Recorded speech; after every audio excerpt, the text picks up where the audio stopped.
حضرت ابو ہریرہ رضی اللہ تعالیٰ عنہ بیان فرماتے ہیں کہ نبی کریم صلی اللہ علیہ وآلہ وسلم ہر رمضان میں 10 دن اعتکاف فرمایا کرتے تھے، مگر جس سال آپ کا انتقال ہوا آپ نے 20 دن کا اعتکاف فرمایا۔ رواہ البخاری۔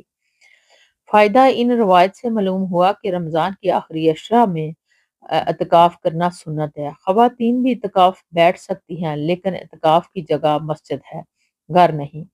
اس لیے اگر کسی مسجد میں ایسا انتظام ہے کہ وہاں عورتیں مردوں کے ساتھ بالکل الگ تھلگ اور پورے تحفظ کے ساتھ اعتکاف بیٹھ سکتی ہیں تو وہاں اعتکاف بیٹھ جائیں، لیکن جہاں ایسا معقول انتظام نہ ہو تو پھر اپنی عصمت کو خطرے میں ڈال کر عورت کا مسجد میں اعتکاف بیٹھنا جائز نہیں۔